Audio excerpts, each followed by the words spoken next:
Un pays où un président ne peut être élu sans l'appui des religieux, où ils peuvent faire démissionner un Premier ministre et aussi un procureur de la République. Un pays où une loi sur la famille ne peut être votée sans leur assentiment, où ils peuvent faire retirer un code sur la famille voté à l'Assemblée nationale. Un pays où ils sont même parvenus à obtenir la présidence de la Commission électorale nationale indépendante, la fameuse et très convoitée institution chargée de veiller au bon déroulement des élections. Un pays où les religieux peuvent activer les foules pour faire tomber un régime. Peut-il être considéré encore comme un pays laïque? Et cette notion de laïcité, héritage colonial verrouillé dans presque toutes les constitutions des pays francophones d'Afrique, est-elle applicable au Mali? Comment définir le modèle malien? Doit-on craindre pour la laïcité malienne avec cette forte poussée, cet important pouvoir des religieux musulmans? Est-ce envisageable que les partisans de la République islamique prennent le dessus finalement? Bonjour à tous et bienvenue dans le débat africain qui est ce dimanche à Bamako, en marge du mini-forum qui, pour des raisons liées à la pandémie du Covid-19, a choisi de reporter le grand rendez-vous, le vrai forum de Bamako, au mois de mai prochain, mais qui a néanmoins décidé d'aborder un certain nombre de thèmes plus souvent en distancié, comme on dit aujourd'hui, par Zoom. Plusieurs invités sur ce plateau consacré à l'épineuse question de la laïcité au Mali. D'abord, le docteur Madi Ibrahim Kanté, enseignant-chercheur en sciences politiques à la faculté des sciences administratives et politiques de Bamako, chercheur au Timbuktu Institute. Docteur Madi Ibrahim Kanté. Bonjour, docteur. Bonjour. Notre second invité est Maître Muntaga Tall. Maître Muntaga Tall est avocat, ancien ministre et ancien député. Bonjour, Maître Muntaga Tall. Bonjour, Alain. Merci d'être là. Merci. Notre troisième invité, le seul chrétien, minorité religieuse dans ce vaste territoire à 95% musulman, est Jean-François-Marie Camara, membre des jeunes chrétiens de Garantibourou, un quartier de Bamako. Jean-François est également chercheur en sciences politiques à l'Université des sciences juridiques et politiques de Bamako. Bonjour Jean-François-Marie Camara. Bonjour M. Foucault. Je rappelle que vous êtes membre d'une association chrétienne. D'une association chrétienne. Ancien chercheur aussi à l'Université des sciences juridiques et politiques de Bamako. Parfait. Quatrième invité de ce plateau de Bamako, Dr Amadou Koné, imam et professeur à la faculté des sciences. Bonjour, monsieur Amadou Koné. Bonjour, monsieur Foucault. Merci d'être là. Merci. Alors, j'ai envie de commencer de façon un peu, on va dire de façon un peu brutale, en posant la question. Est-ce qu'on peut dire que le Mali est un pays laïque, même si c'est écrit dans la Constitution? Je m'adresse par exemple à Maître Muntaga Tall. Merci. Je pense qu'il faudrait d'abord s'entendre sur la définition de la laïcité. Il n'y a pas de définition universelle. Pour ce qui me concerne, la laïcité, je rejoins le professeur Maurice Glélé. Il dit que l'État laïque n'est pas l'État religieux. Ce n'est pas l'État irréligieux, c'est l'État religieux qui se met à égale distance de toutes les religions, mais qui ne rejette pas les religions. Ça, c'est l'État irréligieux. Oui, mais lorsque les religieux interviennent alors, j'arrive dans le processus. J'arrive à ce niveau. Pour ce qui concerne le Mali, il y a beaucoup de clichés qu'il faut démonter. Il y a énormément de choses qui se sont passées pour l'élection des présidents de la République, pour le départ d'hommes politiques importants, des présidents, des premiers ministres, pour la CENI, pour d'autres choses, qu'on a vite fait de mettre à l'actif des seuls religieux. Ça n'a jamais été vrai. Il y avait les religieux, il y avait les opérateurs économiques, les syndicats, les militants des partis politiques qui se sont mis ensemble pour défendre une cause. Et chaque fois... Oui, mais vous ne parlez que là. Vous ne parlez que de là. Mais quand vous entendez vous-même les religieux qui disent ici, on ne peut pas faire de vote sans la participation des religieux et qu'on voit les hommes politiques courir après tous ces religieux-là, on ne peut pas dire ça. Ce n'est pas vrai, c'est un cliché. Les hommes politiques vont chez les religieux. Oui. Ils vont chez les syndicalistes. Ils vont voir ceux de la diaspora. Ils vont voir les opérateurs économiques. Ils vont voir les jeunes et les femmes. Maintenant, partir de là, pour tout ramener à une catégorie sociale, c'est une forme de stigmatisation qui n'a pas lieu d'être. Il faut faire attention parce qu'on en tire des conséquences qui ne sont pas vraies et qui déforme Oui, mais là, tout totalement le monde a vécu ce qui s'est passé ici. Ce que vous dites était valable sous Modibo Keïta dans la période socialisante de ce pays. Mais on a vu des religieux ici qui ont pris énormément de poids. Je n'invente quand même pas ça, docteur Kanté. Non, ils ont pris du poids, mais ils n'étaient pas seuls. Docteur Kanté. Oui, effectivement, quand on regarde la situation du Mali, c'est complètement différent parce qu'on ne peut pas faire une comparaison entre le Mali, par exemple, à un pays arabe ou dans le Moyen-Orient, non plus à un pays européen comme la France. Absolument. Pourquoi? Parce que quand on regarde déjà dans l'histoire du Mali, on trouve l'islam avait déjà un rôle.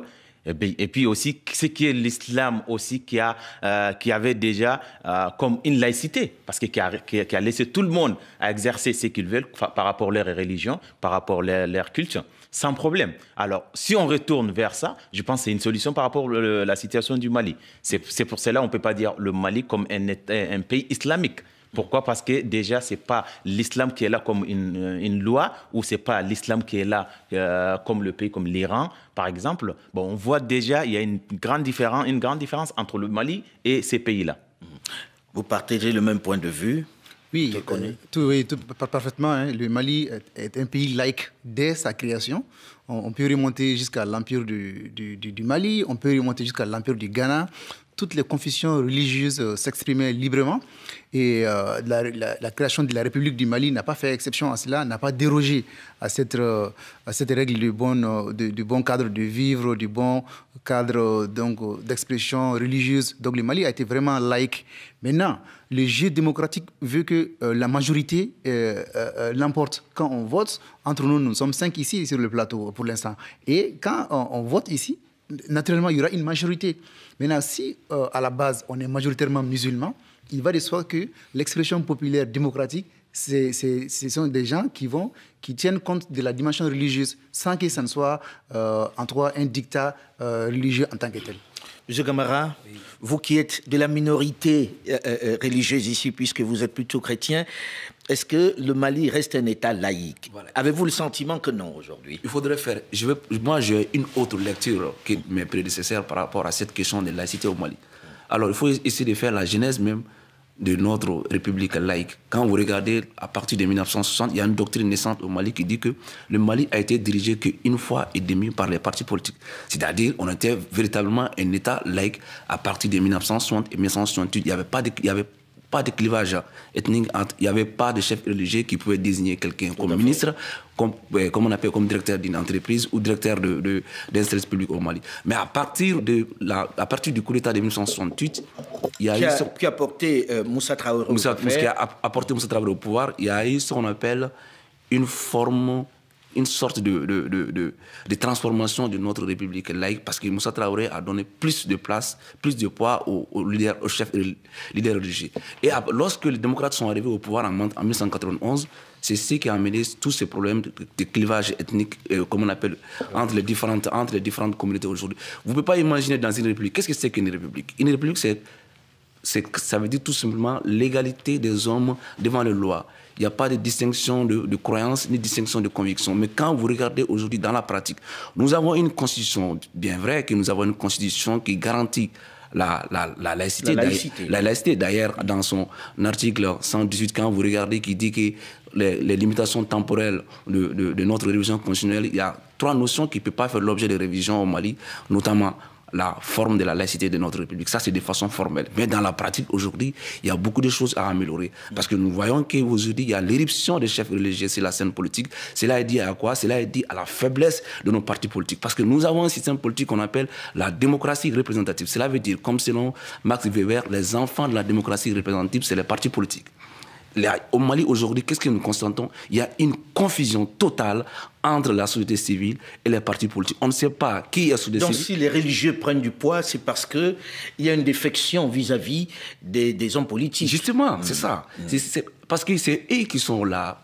Giovanni Sartono, qu'est-ce qu'il a dit? Il a dit que les acteurs clés pour la mise en place d'un État démocratique et prospère, profitable à tous, c'est les partis politiques. Lorsqu'il y a une crise dans un État démocratique, lorsque l'État devient défaillant à mettre la sécurité sur l'ensemble du territoire, lorsque l'État démissionne pour créer des services sociaux de base, ne cherche pas la responsabilité chez X, mais chez les partis politiques. C'est pour cela que les partis politiques sont allés chercher les leaders religieux qui sont venus battre campagne dans les mosquées. Alors, ça, c'est un discours qui est différent de celui celui que j'écoute là, où on dit non, il n'y a pas émission des religieux dans le monde politique. Mais ça se voit, je veux dire, tout le monde dans ce pays connaît le pouvoir, par exemple, de Mahmoud Dicko, qui a accompagné des gens, qui a été consulté, et chacun sait qu'on va voir les chefs religieux régulièrement, et qu'ils donnent des mots d'ordre de vote. Est-ce qu'on ne devrait pas tout simplement dire, comme il le dit, que oui, il y a une immixtion réelle des religieux dans la politique, mais du fait de la défection des hommes politiques, mais elle est là. Est-ce qu'elle n'est pas là, docteur Koné? Oui, les religieux sont présents. Oui. Maintenant, il a dit, M. Camara, en fait, les hommes politiques, j'en suis un aussi également, un acteur politique, et des fois, ils sont en quête de légitimité. Comme le Mali était un pays par essence, il y a des leaders avec des adeptes, parce qu'il y a beaucoup de courants spirituels qui ont énormément d'adeptes partout au Mali. Des chefs religieux. Des chefs religieux. Donc, certains leaders politiques ont vu que, en tout cas, le maître Moutaratal l'a dit, ils courtisent tout le monde, mais quand ils courtisent ces leaders-là, ils espèrent qu'ils vont avoir plus de voix lors des élections. Maintenant, à chaque fois... Ce qui n'est pas forcément faux, puisque quand on écoute leur prêche, quand ils appellent à voter, les fidèles ont plutôt tendance à plus les écouter. Oui, ils les écoutent, mais des fois, ils ne les suivent pas toujours par rapport aux consignes de vote également. Ils ne les suivent pas systématiquement, parce que justement, la scène politique, c'est différent.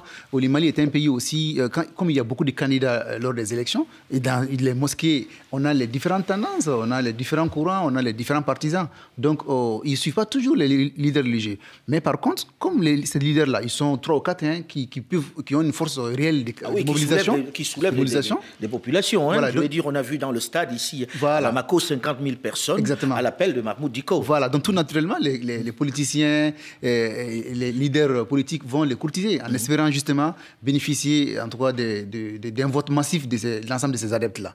Donc maintenant, je pense qu'ils ne sont pas en train d'imposer la loi islamique ou bien de faire... Oui, mais on a vu reculer par exemple sur le code de la famille qui avait été voté par l'Assemblée nationale. Ils ont dit on n'est pas d'accord avec ça et on a reculé. Oui. Maître Moutagatal. Non. On a reculé. Non, sortons des clichés. Le Code des personnes de la famille, c'est moi qui l'ai introduit à l'Assemblée nationale en 1994. C'est 15 ans plus tard qu'il a abouti.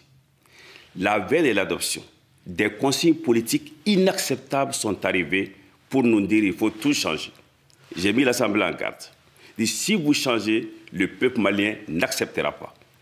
Et le peuple malien n'a pas accepté. Ce qui était un stade, il n'y avait pas 10% de religieux.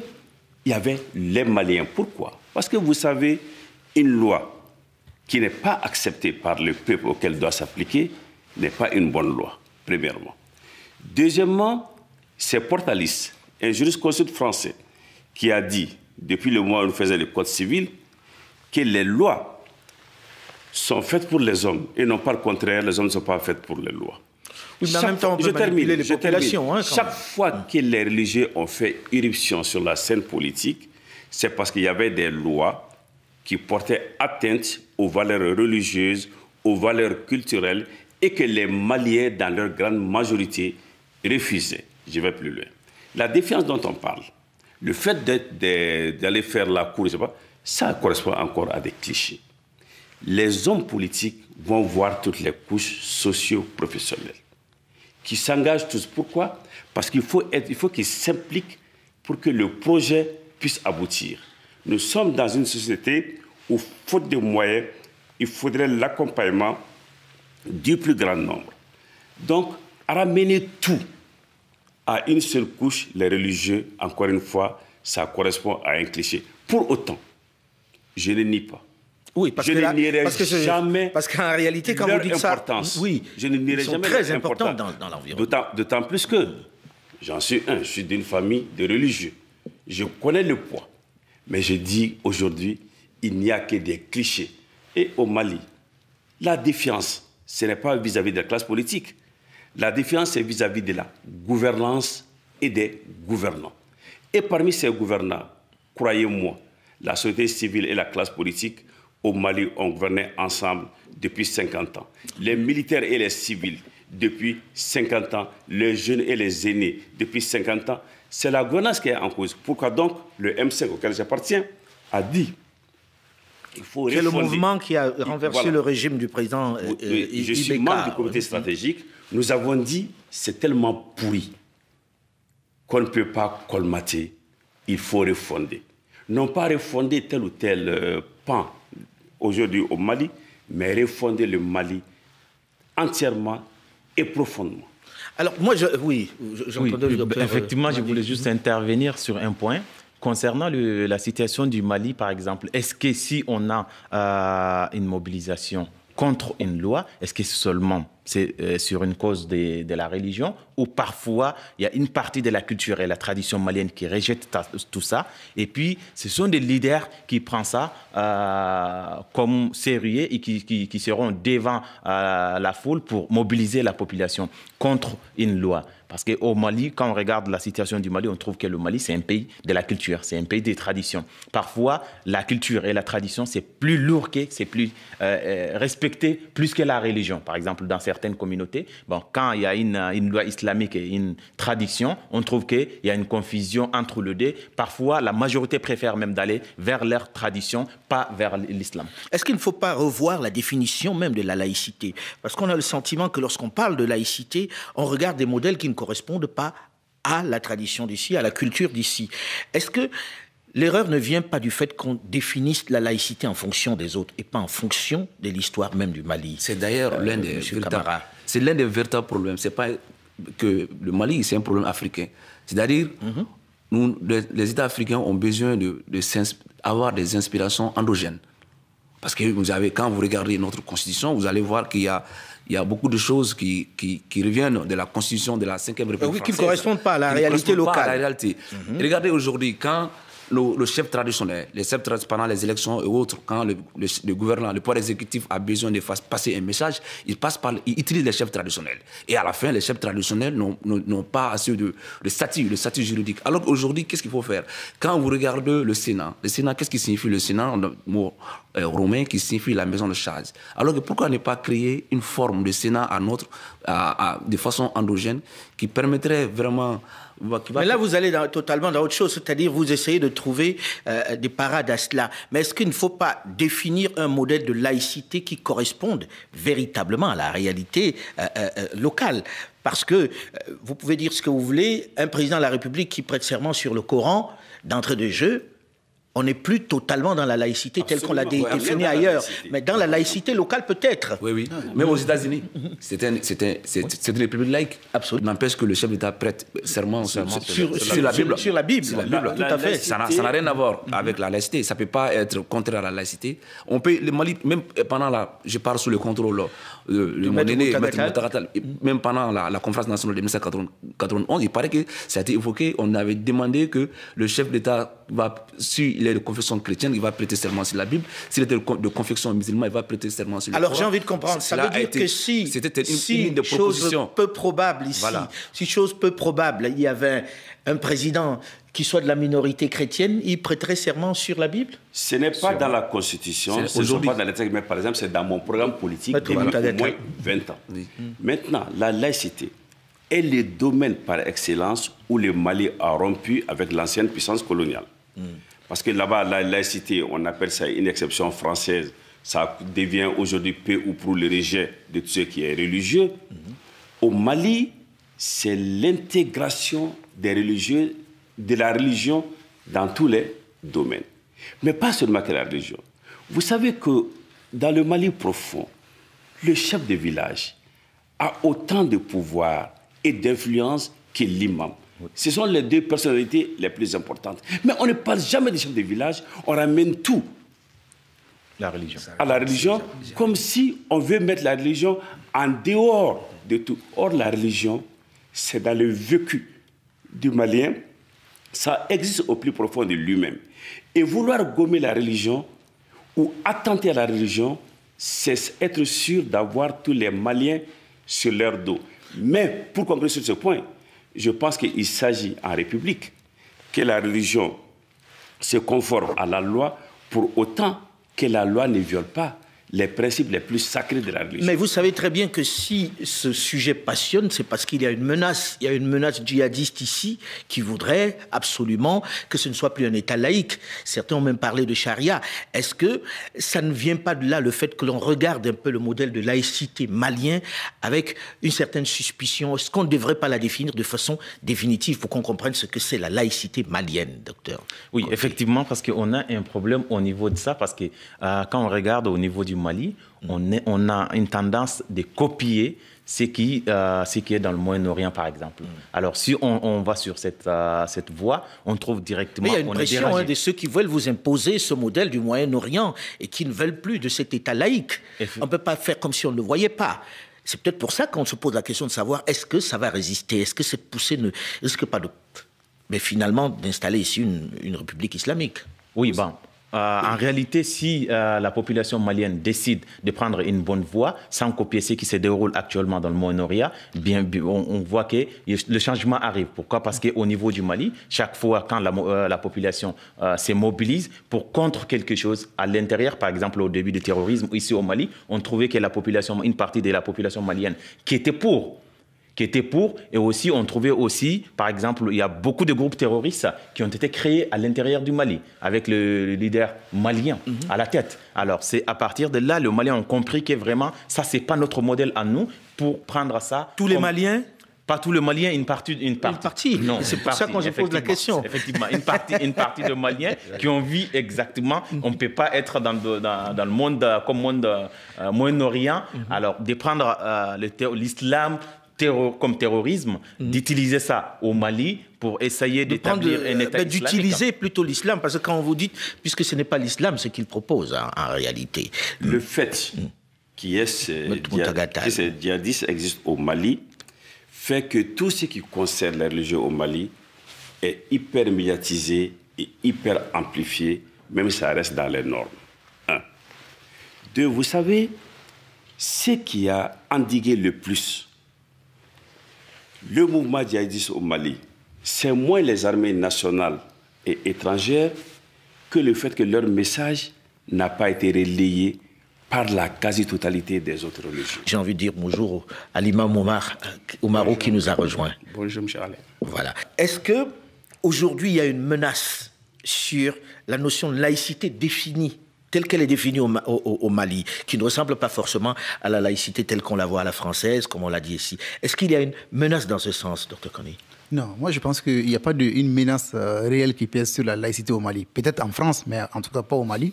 Parce que le Mali, je pense qu'ils l'ont dit, hein, l'ancrage culturel est tellement fort qu'on a des couples mixtes, hétéro-religieux, on a des mariages, on a entre autres des événements sociaux qui intègrent les musulmans, les chrétiens, ceux qui sont dans... Oui, mais lorsque vous dites ça, on vous dit comment on intègre avec 5% de chrétiens. Mais ils n'ont jamais été inquiétés par la religion. Et aussi, la laïcité, encore, si on se réfère à la définition fondamentale de la laïcité, c'est vraiment l'expression des gens selon leur confession religieuse. Pas imposer une loi. L'État est à équidistance de toutes les confessions religieuses et chacun est libre de pratiquer la religion qu'il a choisie. Maintenant, le Mali, je pense qu'à ce niveau-là, le Mali, il n'y a pas de problème. Toujours, depuis l'Empire du Ghana, il y a... Oui, mais lorsqu'on regarde la poussée qu'il y a, la poussée de ces mouvements djihadistes qui veulent instaurer une république islamique, quand on écoute ça, vous n'avez pas d'appréhension, vous, par exemple, M. Camara, vous qui êtes de la minorité chrétienne? Voilà, il faut nuancer. Je ne pense pas que la laïcité de notre République soit en danger ou soit menacée. Parce qu'il faut quand même reconnaître que les chrétiens ne sont pas les cibles des attaques terroristes ou des attaques djihadistes. Malheureusement, c'est souvent les musulmans. Au Mali, quand même, ce n'est pas le cas. Ce n'est pas le cas. Quand même, il y a des tensions souvent entre les communautés, non seulement au centre, les communautés et les communautés de Congo, mais dire que les chrétiens ont été ciblés par des groupes terroristes ou des groupes de djihadistes au Mali, quand même, je n'ai pas d'informations là-dessus. Mais toujours est-il que moi, toujours, je reviens là-dessus. Je persiste, je signe sur cette question de gouvernance. Je rejoins un peu mon aîné, Maître Moutagatal, par rapport à cette question de gouvernance. Toute cette question du Mali se trouve où la question centrale, c'est la mauvaise gouvernance. C'est la mauvaise gouvernance. Tant qu'on ne parvient pas à sortir de cette gouvernance interpersonnelle, tant que les partis politiques ne jouent pas leur rôle pleinement, tant qu'on ne parvient pas à dégager le rôle des uns et des autres, voilà la place de la société civile, voilà la place des leaders religieux. Je termine par ça. Le leader religieux n'est pas partisan politique. Il doit être partisan de la paix et de la réconciliation. C'est ça la vraie définition du rôle d'un leader religieux.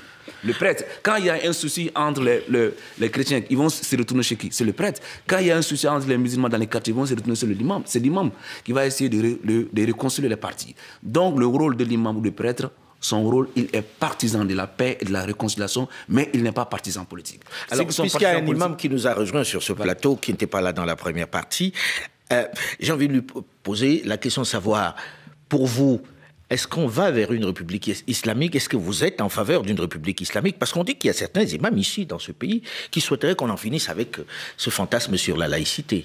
Bon, moi, je pense que réfléchir comme ça du Mali, c'est mal connaître notre pays.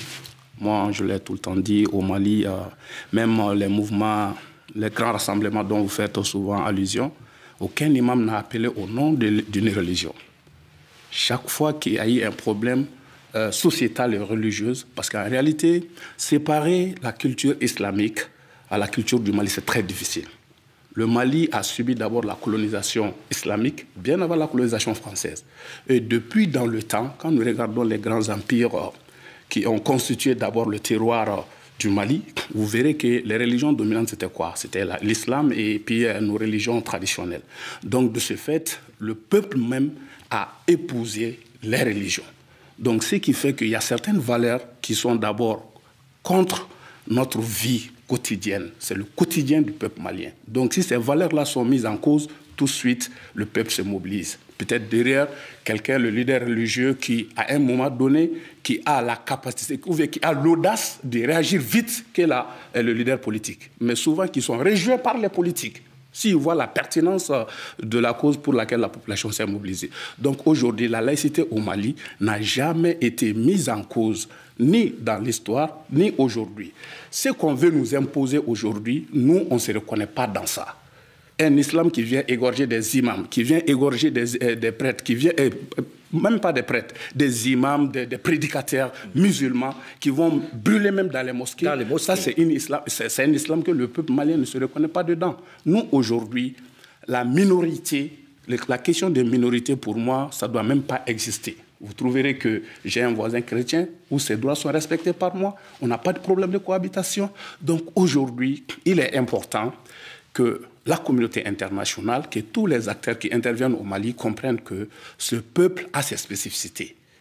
Il est très difficile de gouverner un peuple en dehors de ses identités. Donc, cherchez à connaître la vraie identité du peuple malien et aidons-nous à bâtir notre démocratie sur nos valeurs endogènes plus qu'une démocratie importée. Donc moi, je situe le problème du Mali à ce niveau plus qu'un problème de laïcité ou de religion. Donc elle n'est pas menacée par ceux qui arrivent, qui ont envie de changer ce modèle que vous décrivez. Je vous donne juste un exemple. Quand les choses ont commencé au nord du Mali, avec l'invasion des différents groupes qui se disent djihadistes. Ces mots même, je n'ai même pas utilisé ce mot. Parce que le mot djihad en islam, c'est un mot qui qualifie un brave homme qui se bat pour une cause juste. Donc aujourd'hui, c'est un mot qui a été emprunté par des malfaiteurs qui utilisent contre l'islam même. Donc, raison pour laquelle je n'aime même pas les appeler des djihadistes, pour moi, c'est des terroristes. C'est des gens qui sont venus s'aimer la terreur sur notre terroir. Donc, pour moi, depuis l'époque, le Haut Conseil islamique du Mali a tenu une rencontre. Ils ont même fait un document pour dire que ce qui se passe au nord du Mali, au centre du Mali, est tout sauf l'islam. Parce que la religion que nous connaissons, c'est une religion qui prône d'abord la paix, la cohabitation, le respect de l'autre. Donc c'est ça la vision de tous les leaders religieux au Mali, en tout cas ceux qui portent la parole au nom de la religion. Maintenant, nous avons une société qui est organisée de telle sorte que si nous essayons de voir même la démocratie, si c'est vrai que la démocratie, c'est le pouvoir du peuple, par le peuple et pour le peuple, et si c'est la majorité qui emporte, obligatoirement, s'il y a un mouvement, vous verrez qui est religieux, qui n'est pas religieux. Je voyais Maître Mountaga Tall qui voulait intervenir. Rapidement. Vous savez, au Mali, la laïcité, au-delà de son aspect institutionnel, est sociologique. Vous ne ferez pas la différence dans un quartier entre un chrétien et un musulman. Ils se marient. Tout le monde fait la fête de Tabaski et de Ramadan. Tout le monde fait Noël et Pâques. Il n'y a absolument aucune différence. 1. 2.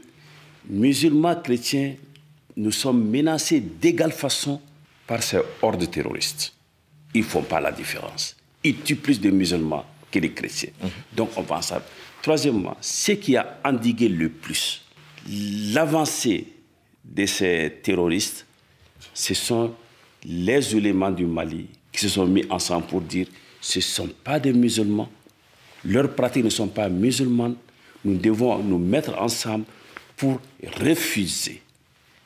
Et bien évidemment, ce mouvement a été amplifié par l'ensemble de la société sans considération d'appartenance confessionnelle. Maintenant, le vrai problème au Mali, sur la laïcité, où il y a toujours un focus, je l'ai dit, je le rappelle, c'est parce qu'on a toujours voulu, enfin, chaque fois qu'il y a eu ces manifestations, c'est parce qu'il y avait des lois qui heurtaient le Malien, peu importe sa confession. Ça le heurtait, le Malien a dit non, ils se sont mis ensemble avec les politiques, avec la société civile, avec les religieux, toutes catégories professionnelles confondues. Oui, en fait, je pense qu'il n'y a vraiment pas de raison de craindre que les groupes terroristes, je rejoins parfaitement l'imam, parce qu'en fait, ils combattent au nom de l'islam pour avoir des sympathies, des faveurs, des appuis extérieurs, mais en réalité, c'est tout sauf que l'islam en pratique. Maintenant, je pense qu'il n'y a pas de risque qu'ils imposent quelque chose, parce qu'ils sont même rejetés par la population. Hein. Ils sont rejetés. Mais quand vous dites ça, nous, on a le sentiment que dans le nord et dans certaines régions du pays, ils sont bien intégrés. Oui, c'est eux qui tiennent le pays. Je vais dire. Cette partie du pays-là. Voilà, donc je dis ils sont rejetés par la population, ils sont rejetés par les leaders religieux. Là où ils ont des sympathies, c'est là où l'État est défaillant. Donc comme l'a dit M. Camara, c'est un problème de gouvernance. Quand un juge tranche un verdict juridique en faveur du plus offrant, il va dire que c'est un problème. Là où ces groupes terroristes-là, c'est que là, ils font la justice, ils font... entre ces juges qui tranchent en fonction de l'argent, ils les combattent eux aussi. Ils combattent l'absence de l'État. Les services sociaux de base, ils donnent même de l'argent à des pauvres pour construire des écoles, pour construire des hôpitaux, voilà, pour démarrer une économie. Donc partout où ils ont eu du succès, entre une sympathie populaire, locale, c'est là où l'État a été défaillant. Point. Maintenant, il n'y a pas de risque. Et ces mêmes populations s'élèvent quand ils vont essayer de... Oui, mais est-ce que lorsqu'ils s'installent dans ces zones-là, ils ne finissent pas par convertir les gens à cette conception? C'est de ça qu'il est question. Non, ils n'ont pas réussi. Chaque fois qu'ils s'installent, les populations partent. Quand on parle de réfugiés intérieurs au Mali, quand on parle de réfugiés dans les pays voisins, c'est chaque fois qu'ils se sont installés, les populations, parce qu'elles sont en désaccord, ont préféré partir. Mais dans les zones Touareg, dans les zones du Nord, on n'a pas l'impression que les populations... Dans les zones du Nord, le problème est aujourd'hui différent. Oui. Au début, quand ils ont réussi à s'installer, tous ceux qui ont pu partir sont partis, y compris l'État, y compris les représentants de l'État. Tout à fait. Y compris les citoyens. Maintenant, qu'ils sont partis au Nord, il s'est greffé. Non, la question terroriste s'est greffée à la question séparatiste. Et aujourd'hui, les revendications sont plus politiques, socio-économiques que religieuses. Et c'est pour cela qu'il y a des tentatives de régler la question politiquement.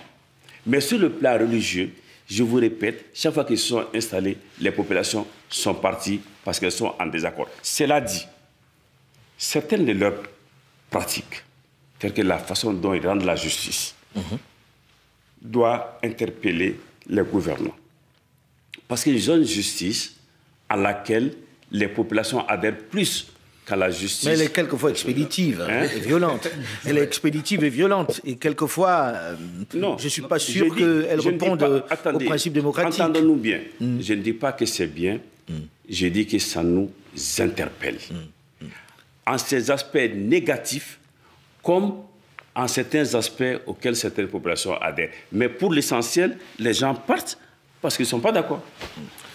Imam ? Oui, en fait, moi, la question revient toujours à cette mauvaise gouvernance qui a engagé tous ces processus au Mali. C'est-à-dire quand on essaie même de voir la cartographie du Mali, c'est-à-dire quand on prend le Mali, l'islam, c'est à partir de Tombouctou, les régions. Tout à fait, c'est venu du nord. C'est venu vers le centre. Oui. C'est-à-dire quand tu prends les grands centres islamique du Mali. Sinon, les grands centres où la plupart des érudits du Mali ont été formés, c'est à partir de Ségou, tout en remontant vers le nord du Mali. Mais aujourd'hui, c'est les zones aujourd'hui convoitées par ceux qui disent qu'ils vont venir nous dicter un islam où on ne connaît pas. Par exemple, quand tu prends des zones comme un peu la région de Koulikoro, la région du Koulikoro, c'est des zones où c'est des zones de fétiche qui est reconnue par tout le monde, où là-bas la pratique de l'islam est peu considérée. Pourquoi ils ne sont pas partis là-bas? Parce qu'ils n'ont pas d'intérêt lié à ces zones-là. Donc c'est pour vous dire aujourd'hui, ils ont bien étudié la situation du Mali.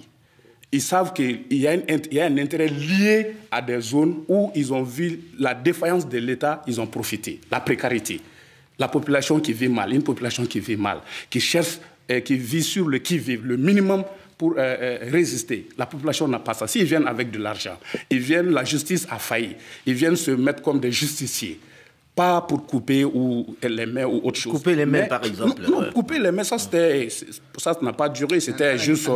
C'est anecdotique. Ouais. Voilà, ça, mais par contre, vous allez voir que les litiges fonciers, ils viennent dans un village, ils trouvent qu'il y a un riche commerçant depuis Bamako, il a confisqué les terres des populations qui vivent sur une localité donnée, ils viennent, ils récupèrent et ils restituent aux propriétaires, aux ayants droit. Donc en faisant cela, ils essayent de conquête des esprits. Voilà,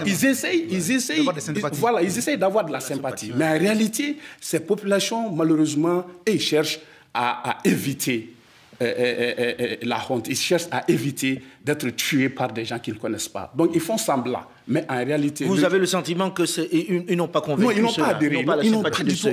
Ils n'ont pas du tout adhéré à leur cause. Alors, on soupçonne ici, puisqu'on revient à la question de la laïcité, on y est certes, mais on a pris d'autres voies. On soupçonne les religieux ici d'avoir un calendrier caché. Ici, autour de la table, tout le monde sait qu'on pense que Mahmoud Dicko, par exemple, vise quand même la tête de l'État. Est-ce que les imams, est-ce que les chefs religieux sont intéressés par ce pouvoir-là aujourd'hui? Est-ce que c'est interdit que l'imam Dicko soit le président de la République? Je pose une question. Non, juste une question. Non, c'est pour vous dire, aujourd'hui, moi, il est très important que les gens arrêtent de stigmatiser la bonne foi pour trouver... Nous voulons trouver ensemble la solution à un problème qui mine notre pays, qui est la mauvaise gouvernance. Et chacun est concerné. L'imam dans sa mosquée, si le pays n'est pas bien, il n'est pas tranquille. Il n'est pas tranquille. Donc, si lui sait que son implication peut amener les Maliens à se parler, par exemple, au-delà aussi de l'aspect religieux, moi, je suis imam, mais avant tout, je suis géographe de formation. Mon pays m'a donné une formation académique. Et si je sais que j'ai un savoir-faire pour aider mon pays à s'en sortir, pourquoi je reste dans la mosquée pour dire que seulement je suis imam? Là où je voulais en venir... Allez-y, monsieur Maître Moutagakal. Rapidement, deux choses. Je crois qu'il ne faut pas faire des religieux des citoyens à part. Il faut en faire des citoyens à part entière. Si on ne veut pas créer encore plus de frustration avec des retours de bâton préjudiciables à tous. Et si on en fait des citoyens à part entière, on entre dans une sorte de normalité. Mais ce n'est pas le plus important. Il faut relativiser. Qu'il y ait 2, 3 ou 4 religieux qui font immixtion sur la scène politique, on ne peut pas dire que les religieux au Mali sont sur la scène politique. Il y a des hommes politiques, pas beaucoup, qui sont allés voir des religieux pour leur dire « aidez-moi ». Il y a quelques rares religieux qui leur ont dit « je suis avec toi, à la limite, je suis ton militant, je vais battre campagne pour toi ». Mais vous ne pourrez pas dépasser les 5 doigts d'une main quand on se met à les compter. Et il ne faut pas faire une généralisation abusive. Ce ne sont pas les religieux, ce ne sont pas les politiques qui ont déserté, qui sont allés chercher les religieux, se cachent derrière eux, c'est 2 ou 3 complices qui se sont mis à faire des choses. Oui, en fait, même si je suis d'accord vraiment avec mes prédécesseurs, hein, les religieux, en fait, justement, ils sont des citoyens avant tout, des sujets de droit qui peuvent être candidats. Et s'ils ont un projet de société, je pense que ce n'est pas pour porter les projets religieux. C'est pour, bien sûr, par ailleurs aussi, créer un cadre où tout le monde peut s'exprimer, y compris les religieux eux-mêmes. Parce qu'on est 100% religieux au Mali, qu'on soit chrétien, musulman ou autre chose. En France, il y a un parti... Et puis il y a les religions traditionnelles, voilà, oui, qu'on a l'air d'avoir oublié. En France, il y avait un parti chrétien créé par Christine Boutin en 2001, dont la chrétienté apparaît même dans les noms. En Allemagne, Angela Merkel Et c'est de où? C'est un parti chrétien. C'est même dans le nom aussi, les chrétiens démocrates. Ça veut dire quoi? Que les religieux, quand ils viennent, quand ils ont un parti, c'est tout à fait légitime. Ils ont le droit de le faire parce qu'on est en République, on est en démocratie. Chacun peut parler. Maintenant, quand ils vont à la conquête du pouvoir, ce n'est pas pour imposer les règles religieuses. Parce qu'ils ont une façon de voir, une manière de faire, un projet de société à proposer. Ils pensent qu'en plus des compétences techniques, Dr Jalal, en tout cas, l'imam l'a dit, en plus des compétences techniques, ils ont les valeurs religieuses. Et on pense qu'au nom de ces valeurs religieuses-là, on peut les faire confiance parce que ces démocrates, il y a beaucoup de démocrates, des républicains qui ont frôlé la loi républicaine sous les pieds, qui ont violé, etc. Donc, ce n'est pas pour rien qu'aux États-Unis, les présidents prêtent serment sur la Bible. Parce qu'au-delà des compétences du projet, on pense que, bon, maintenant, comme il est un croyant, il s'est dit qu'il y a une force qui le voit, qui le surveille, donc il va bien faire, même s'il n'y a pas de caméras de la République braquées sur lui. Alors, oui, je voulais ajouter quelque chose par rapport à ce qui a été dit tout de suite par les prédécesseurs. Aujourd'hui, la question n'est pas que notre laïcité est menacée ou les imams veulent être candidats. Ils peuvent être candidats. Cela n'est pas un problème. Il n'y a aucun texte de la République qui les interdise de se présenter. Maintenant, il ne faut pas qu'ils portent la double casquette. Être leader religieux et être leader, comme on appelle, militant politique. C'est là, du point de vue de l'éthique et de la morale, ça ne peut pas passer. Et encore, je voudrais terminer par ici. Aujourd'hui, au Mali, le véritable problème, c'est quoi? C'est la mauvaise gouvernance. Qu'est-ce qui a fait que nous sommes arrivés là aujourd'hui?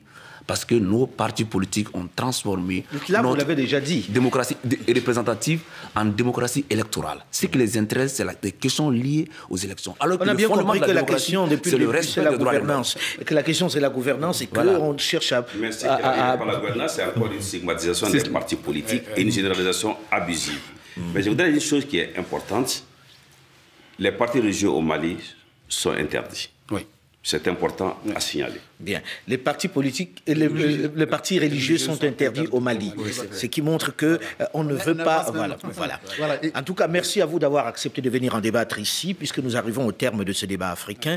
Nous allons poursuivre ce débat puisqu'il se présente au niveau continental aussi. Et on retrouve la même chose dans des pays qui sont de fortes traditions chrétiennes aussi, au Bénin et dans d'autres pays. On en parlera parce que c'est un vrai sujet et puis redéfinir peut-être ce que c'est la laïcité à l'africaine. Avec nos traditions. Absolument. Merci en tout cas. Ce débat africain est à présent terminé. L'actualité continue sur France 24.